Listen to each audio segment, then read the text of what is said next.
It's only a matter of time before self-driving taxis roaming through our cities become a part of everyday life. In the past decade, robotic cars have quickly gone from pure sci-fi to near reality. Uber's trial fleet of automated vehicles began ferrying passengers around the streets of San Francisco back in 2016. These Volvo four-wheel drives come fitted with an array of sensors and cameras that allow them to travel autonomously and safely. With relative ease, they can navigate turns and busy intersections without any human intervention.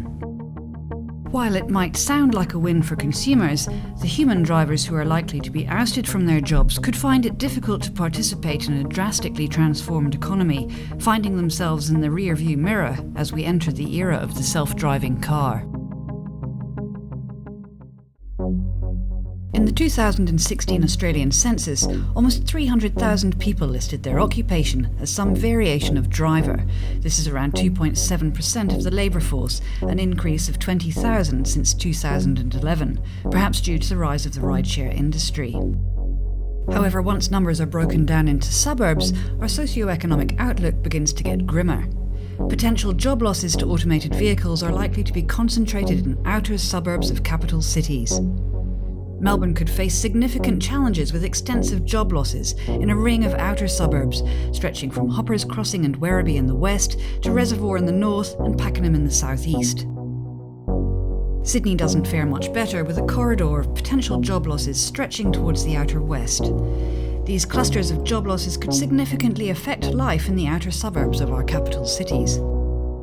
The data shows that most people who listed their occupation in the census as driver were males between the ages of 40 and 60, with a relatively limited level of formal education and training. While taxi drivers are likely to be the first replaced by autonomous vehicles, they may soon be joined by truck drivers, delivery drivers, and other types of couriers. This is not the first time society has faced the problem of technological unemployment. Problems like what to do with the horses after the cart, or where farm labourers would work after their jobs became mechanised. Nowadays, the pace of change is even faster, and the proportion of our population who are unemployed and looking for work is higher, making competition fiercer. One of the positive effects is that we may see an increase in the supply of jobs that support the driving economy, such as mechanics. But drivers hoping to acquire new skills to make themselves employable again face serious obstacles. Apprenticeships and training programs that are tailored towards inexperienced young people, age discrimination in recruitment, and a lack of the soft skills which are often essential in certain types of workplace, things such as being proficient in both Apple and Windows software, or coping with the hectic pace of service and hospitality. Governments need a new approach when tackling the unemployment that self-driving cars could create.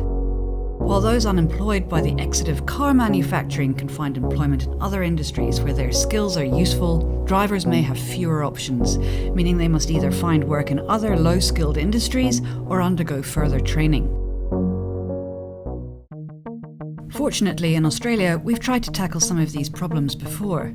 The re-establishment of the Adult Australian Apprentices Scheme that was ended in 2015, where adult apprentices were paid an additional $100 to $150 per week, could go some way to easing the burden on unemployed drivers seeking training. It's important to remember that many of the soon-to-be unemployed drivers have families to provide for. Another option for governments is to work side by side with transport and logistics companies to ease the drivers' transitions into other roles within the same company. Governments, business, not-for-profits, and realistically all of us need to be proactive when tackling this looming crisis. With already fragile budgets, the last thing governments need is a ballooning of welfare payments to the unemployed. While this mass unemployment is unlikely to happen overnight, any constant increase in numbers of unemployed people is likely to place a strain on community resources, potentially causing further socio-economic inequality and making Australian cities a lot less livable.